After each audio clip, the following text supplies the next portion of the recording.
అక్కడెక్కడైతే చెట్లు పడినా ఆల్రెడీ మీరు యాక్షన్లో ఉన్నారు, మీరు కూడా కవర్ చేశారు మీడియాలో. సో 145 టీమ్స్ రెడీగా ఉన్నాయి. మెడికల్ అండ్ హెల్త్కి సంబంధించి సుమారుగా 325 క్యాంప్స్ రెడీ చేసుకున్నాం. 876 ర్యాపిడ్ రెస్పాన్స్ టీమ్స్ కూడా ప్రభుత్వం రెడీ చేసింది. దాని తర్వాత సైక్లోన్ ల్యాండ్ ఫాల్ అయిన తర్వాత, దాటి వెళ్ళిన తర్వాత రెస్టరేషన్ కార్యక్రమం అనేది చాలా చాలా కీలకమైనది. దానికి ప్రధానంగా పవర్, విద్యుత్ సంబంధించి 11,347 ఎలక్ట్రిక్ పోల్స్ ఆల్రెడీ రెడీ చేసుకున్నాం. 1,210 ట్రాన్స్ఫార్మర్స్ కూడా రెడీ చేసుకుంటాం జరిగింది. 772 రెస్టరేషన్ టీమ్స్ కూడా ఆల్రెడీ ఐడెంటిఫై చేసాం, పొజిషన్ చేసాం. అంటే సైక్లోన్ డైరెక్షన్ బట్టి వీళ్ళు ఎక్కడ ఉండాలి, మెటీరియల్ ఎక్కడ ఉండాలి, ఆల్రెడీ పొజిషనింగ్ కూడా అయిపోయింది.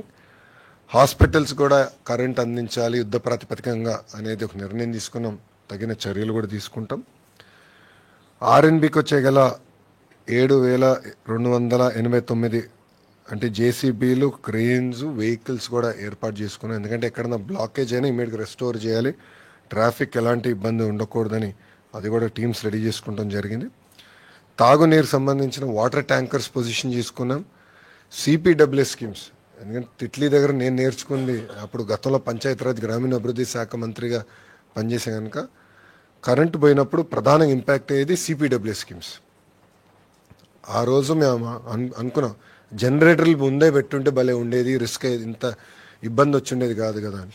అందుకే ముందస్తు చర్యలు తీసుకున్నాం. గౌరవ ఉప ముఖ్యమంత్రి గారు పవన్ కళ్యాణ్ గారి నాయకత్వంలో ముందస్తు చర్యలు తీసుకుని డీజిల్ జనరేటర్స్ కూడా 1037 డీజిల్ జనరేటర్స్ పొజిషన్ చేశాం. సెల్ ఫోన్ టవర్స్ కావాల్సిన డీజీ సెట్స్ కూడా సుమారుగా 78% సెల్ ఫోన్ టవర్స్ కూడా కావాల్సిన డీజీ సెట్స్ వాళ్ళు ఎయిర్టెల్ కానివ్వండి, జియో కానివ్వండి, మిగతా సర్వీస్ ప్రొవైడర్స్ అందరూ కూడా ఏర్పాటు చేశారు. కావాల్సిన డీజిల్ కూడా పొజిషన్ చేస్తాం జరిగింది. కలెక్టర్స్ అందరూ కూడా ఫండ్స్ ఏర్పాటు చేస్తాం. మనీ ఈజ్ నో ఆబ్జెక్ట్, ప్రజలు ఇబ్బంది పడకూడదు అనే లక్ష్యంతో మేము పనిచేస్తున్నాం. ఆర్టీజీఎస్లో గౌరవ హోంమంత్రి గారు, నేను కూడా ఆర్టీజీఎస్లో ఈరోజు రాత్రి అంతా కూడా మేము ఉంటాం. ఇక్కడ నుంచి రియల్ టైం మానిటరింగ్ చేస్తాం. గౌరవ ముఖ్యమంత్రి గారు కూడా ప్రతి 2 గంటలకు ఒకసారి టెలికాన్ఫరెన్స్ కూడా తీసుకుని ఏంటి కరెంట్ స్టేటస్ ఏంటనేది రాత్రి అంతా కూడా గౌరవ ముఖ్యమంత్రి గారు మాతో రివ్యూ చేస్తారు. ఇది సైక్లోన్ మొంతా దాటిన తర్వాత ఇమీడియట్గా సీఎం గారు ఆదేశాల మేరకు రీహాబిలిటేషన్ స్టార్ట్ అవ్వాలి, రిలీఫ్ అందించాలి. దానికి కూడా ఏంటంటే డ్రోన్స్, లో లెవెల్ ఫ్లయింగ్ ఏరియల్ వెహికల్స్ పెట్టి మొత్తం రియల్ టైం ట్రాకింగ్ చేసి పంట నష్టం ఎంత జరిగింది, ఇల్లు ఏంటి, మొత్తం రియల్ టైం ట్రాకింగ్ చేయమని చెప్పారు. చేసి దాని తర్వాత రిలీఫ్, రీహాబిలిటేషన్ కూడా యుద్ధ ప్రాతిపదికంగా డేటా డ్రివెన్ మోడల్లో చేయమని ఆయన ఆదేశాలు జారీ చేశారు. కావాల్సిన ఏర్పాట్లు కూడా ప్రభుత్వం చేసింది. ఇక్కడ ప్రజలు నేను ఒక విషయం కోరాలనుకుంటున్నాను. దయచేసి అందరూ మీ ఇంట్లో ఉండండి. రెండోది బీచెస్ కానీ లో లయింగ్ ఏరియాస్కి దయచేసి వెళ్ళొద్దండి. అధికారులు చెప్పింది తూచా తప్పకుండా పాటించండి. ఎందుకంటే ఇది చాలా ఇప్పుడు ఉన్న సమాచారం మేరకు 100 కిలోమీటర్ల వేగంగా వస్తుంది కనుక అందరం జాగ్రత్తలు తీసుకోకపోతే మళ్ళీ ఇబ్బంది పడతాం.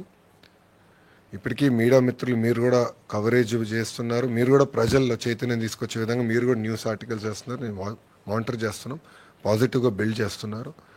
సో ప్రజలు కూడా ఏంటంటే అడ్వైజరీ టైం టు టైం తీసుకుని అది పాటించాలి మేము కోరుతున్నాం. ఈ టైం బయటికి వెళ్తాం కరెక్ట్ కాదు, బీచ్ల దగ్గరికి వెళ్తాం, వీడియోలు చేస్తాం, ఇది టైం కాదు. ఇది అందరు జాగ్రత్తగా ఉండాలి. చాలా క్రిటికల్ అవర్ ఉంటుంది 11:30 నుంచి. ఇప్పటికి మీరు చూస్తే చాలా ఇక్కడ వర్షాలు గట్టిగా పడుతున్నాయి. దాటిన తర్వాత కూడా వర్షం ఉంటుంది కనుక అందరూ అప్రమత్తంగా ఉండాల్సిన అవసరం చాలా చాలా ఉంది. సారీ,